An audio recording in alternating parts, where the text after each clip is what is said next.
So hello and welcome to the Expat Pod and welcome to the 10 quick questions version of the podcast. So I'm joined today by Morgan, who we met on Facebook group, Facebook chat, I suppose, on a group. But I posted has anyone got any great stories of being an expat abroad? And you replied. We're therefore here talking about it. So we'll get into the questions then. So Morgan, first of all, what's your favourite place you've ever lived? Porto, Portugal. And why would that be? What's the reason for it?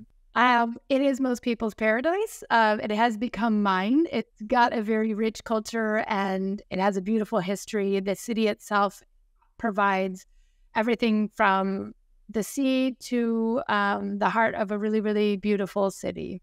What a great place to live. The second question, I guess, is what's your favorite international food? International food. I'm going to go with something here that they have.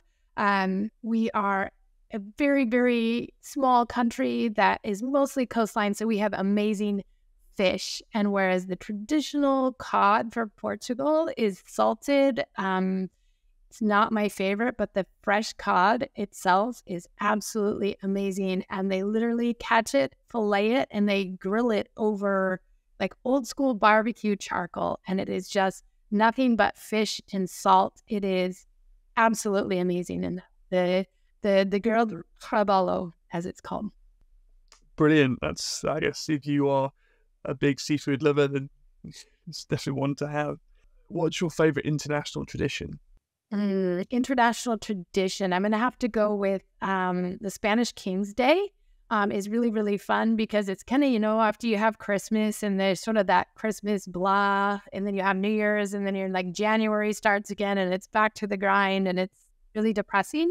The 6th of January is King's Day, and that in Spain is where they actually exchange the gifts. And it's really cool to see it live, having all of the rays or the kings show up and bring the presents. And it just is a nice time of year in that kind of gray January to see some really great festivities. Yeah, it's a great thing to feel. January is probably the most depressing month for most people because you spent all your money at Christmas, especially in the Western world, I suppose. And usually in the Northern Hemisphere, it's dark. At least in the Southern Hemisphere, it's a bit warmer. What's your favourite thing about living abroad? My favorite thing, I would have to say cultural immersion, in the sense that it really makes me stop and think why I'm doing something. Am I doing it because it's just something I've always done? Am I doing it because I like it? It gives me a lot of eye-opening experiences to see the way others go about something that I would maybe have just done on autopilot. So I really love that kind of mindfulness and awareness and really just exposure to a culture that I did not grow up with. Yeah, no, completely. I guess it's one of the biggest things I've learned as well from living abroad is it's just that the empathy you get from other cultures and you kind of expand your horizons massively. What's your best homesickness remedy? My best homesickness remedy. I have to say, man, that's a tough question because I feel like home is here now. I really learned, but how I got there was when I was really homesick to the US was really leaning into looking at what about home was I missing and why? What about it did that fill me up with? And then really trying to come up with practices or ways that I could fill that up within myself or here. Yes, there are some products and some availability to some, really great supplements back home that are really hard to get here, or silly things like they don't do aerosol in this part of Europe. So those awesome dry shampoos that allow you to not wash your hair for a week aren't available. But really, truly, I'm not homesick for those things. I've really learned to make here my home. So it's mostly just internal work and shifting my perspective. Probably not the best answer to that question, but it's what I got. Well, I think it's something which people can definitely take advice from. So there's no wrong answer.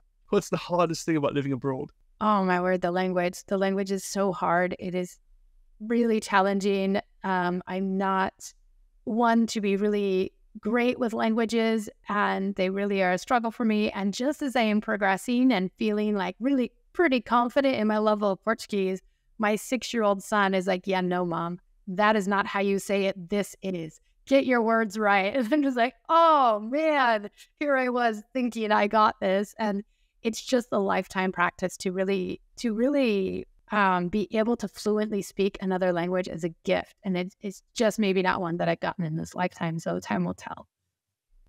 What's the best phrase you've learned in Portuguese then? Yeah, they have words that we don't have that don't translate into English. And so really, I love it when I come across this because it takes me out of, the mode of going to Google Translator or any other app that is trying to tell me what the word is, because these words capture essence. And so there's this word, it's saudades. It's loosely translated, it's to I'm missing, but you have this thing for another person or for a place. It's like you're without the essence that this person or place provides within you. And I just think it's so beautiful to think about that concept, because you can say, oh, I really miss American pizza, but that doesn't fill up that gap the way you might really miss a particular family tradition that you grew up with at Christmas time, right? Those two things are not comparable. So they actually have a different word for this more deep meaning thing that you are missing within you. And so I think I'd have to go with that. What a yearning for.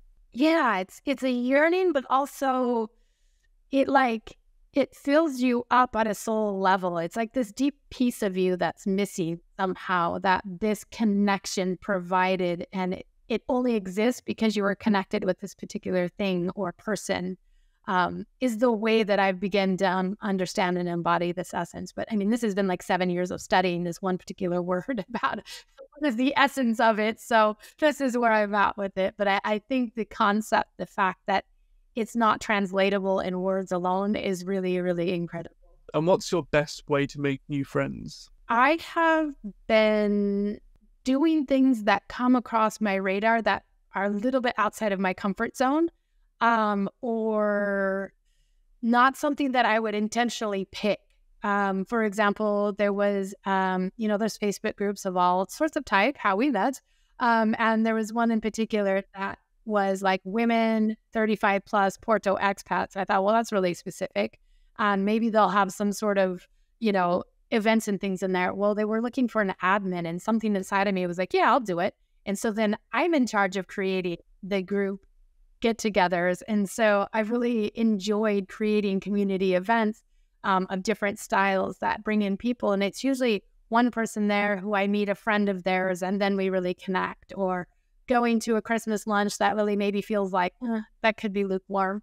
And then somebody there is really like, I'm one of my best friends, and she's amazing. And so it's just stopping myself from judging those books by a cover, judging those events and things, and just getting myself out there. And you never know who has a story similar to yours.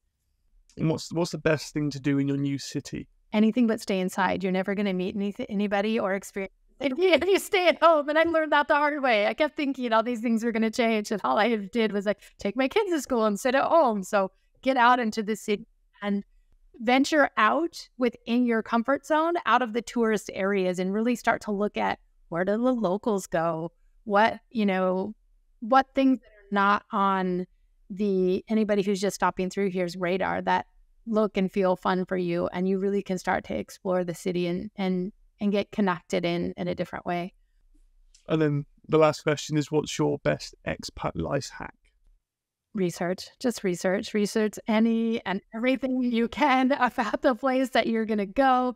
Make up a list of the worst possible scenario, scary things that can happen in a foreign country, and then research what would happen if they actually did, because you never know. You really never know. So yes, just cover all areas. No, that's a great one. I think and one that hopefully people are doing. I didn't do it, and I should have as well. I didn't do it either. Well, wonderful. Thank you for your time and yeah, doing this podcast with me. As always, we'll see you next time for the Expat Pod.